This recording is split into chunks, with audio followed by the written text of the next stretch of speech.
안녕하세요. 강쌤입니다. 오늘은 노잉이 무엇인가? 이 얘기를 좀 한번 해보려고 해요.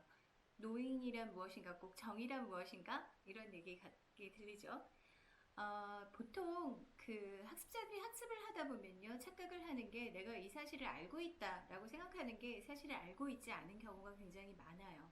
예를 들어서 한번 본 상태를 본 적이 있다와 내가 알고 있다를 착각하거나 내가 이 내용을 어떤 것인지 이해하고 있다를 또 알고 있다와 착각하거나 이런 문제들이 많아요.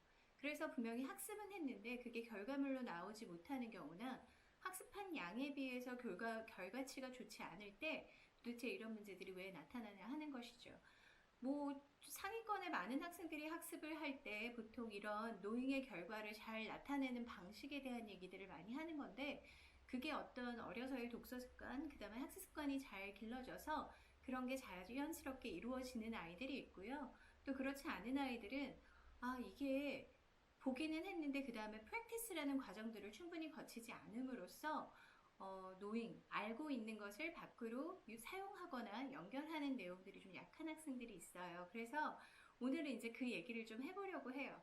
제가 현장에서 학습을 가리키면서 가장 큰 깨달음, 16년 동안 하면서 가장 큰 깨달음을 얻은 게 무엇이냐면 많은 아이들이 학습을 하는 데는 각자의 다 프랙티스 시간이 다르더라.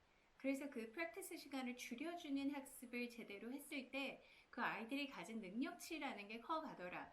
그런데 그게 모든 사람이 일률적으로 같은 학습 방법을 썼을 때 동일한 결과치를 나타내지 못한다는 거죠. 그래서 각자 나는 얼마의 프랙티스가 필요하며 어떤 프랙티스가 더 맞는지 그리고 어떤 방식으로 학습해야만 이 이해한 내용들을 나의 알고 있는 지식이 돼서 그것을 학습적인 결과로 보여줄 수 있느냐 이 부분이 중요했어요. 그래서 제가 도표를 그 내용을 한번 정리를 해봤거든요. 도표를 한번 보실게요. 제가 처음 세미나를 시작하고 한 1, 2년 후부터 이 도표를 정리해서 보여드렸으니까 이것도 이제 세미나 참석하셨던 분들은 한 14, 15년 전부터 보셨을 것 같은데요. 첫 번째 보시면 seeing이라는 단계가 있죠. 뭐든지 일단 눈으로 보게 됩니다. 이 seeing은 물론 listening이라든가 reading을 다 포함하는 과정이에요. 그래서 일단 그것을 접하게 되죠. 보고 접하게 되는 순간 저희가 보통 흔히 말하는 머리가 좋은 아이들은요. 보는 순간 내용 파악이 굉장히 빠르잖아요. 그래서 understanding 과정이 같이 묶여서 일어나는 아이들이 있어요. 그래서 저희가 보통 이 아이들은 머리가 아주 좋다. 이 머리가 좋은 아이들 중에서도 저희가 구분이 되잖아요. 간혹 선생님들이 전화 통화를 하시면서 어머니 아이가 머리가 무척 좋은데 노력을 안 해서 결과가 없네요 하는 그 노력이 practice, retelling, summarizing 이런 과정이라고 생각하시면 되고요. 애가 알긴 아는데 이렇게 겉으로 표현하는 걸 못하네요 할 때 선생님들이 알긴 아는데 라는 말하는 과정도 이 understanding에 머물 때 얘기하는 거예요. 그래서 머리가 좋은 아이들은 딱 보는 순간 뭔지 알겠거든요. 거기서 일단 학습을 스탑합니다. 나 알았다고 믿거든요. 그게 가장 무서운 거예요. 그 아이가 머리가 좋고 나쁨, 이해력이 좋고 나쁨의 문제가 아니라는 거죠. 이해를 했는데, 자, 그럼 보지 않고 내 것으로 활용하는 그 순간에는 아무것도 기억이 안 나는 거예요.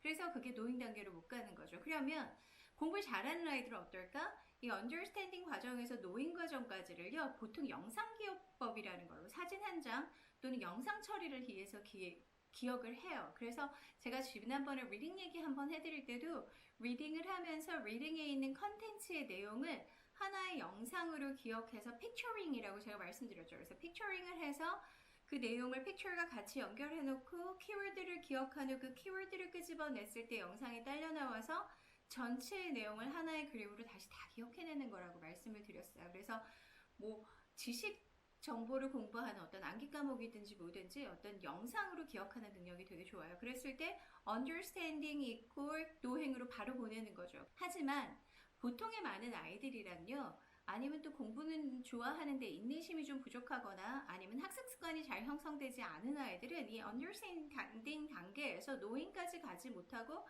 practice 2회 또는 뭐 그 정도에서 아이들이 머물러요. 어떤 아이들이 practice 과정이요. 1회면 되는 아이가 있고요. 10회가 필요한 아이들이 있어요. 근데 10회가 필요하다고 이 아이가 머리가 더 좋고 나쁨은 아니에요. 그거는 성향적인 차이일 수가 있어요. 자신감이 있어야 내놓는 아이. 그리고 뭐든지 A 파트는 강한데 B 파트는 약하거나 조합이 약하거나 여러 가지가 있거든요. 그래서 자기한테 이 프랙티스 중에서도 나는 써보는 프랙티스, 말하는 프랙티스, 듣는 프랙티스 무엇이 약한지를 알아낸 후 그쪽을 강화시키고요. 리텔링. 리텔링의 방법도 여러 가지가 있어요. 적어보는 게 강한 아이들, 말해보는 게 강한 아이들. 어쨌든 그걸 활용해서 적용해보는 게 강한 아이들. 그러면 자기 강단점을 다 파악해서 약점을 좀 보완해 나가야겠죠. 그래서 그게 서머라이징이 완전히 돼서 활용까지 할 수 있는 단계, 인유즈 단계까지 갔을 때 노잉이에요.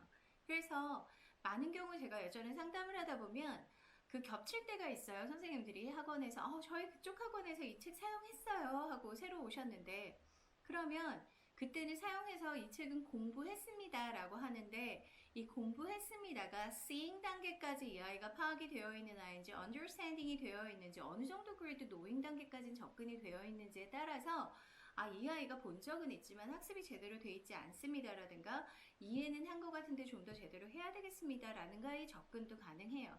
그래서 항상 어떤 학습을 understanding에서만 끝나는 아이는 반드시 practice retelling 과정을 통해서 knowing까지 가게 해주셔야 하고요. 이 도표를 보여주시면서 설명을 하면 아이도 스스로가 자기가 어디서 멈췄는지 보통 공부 잘하는 아이들은 이런 경향도 많다라는 얘기를 해주시면 아이 스스로도 자기 문제점을 좀 파악하기가 좋겠죠.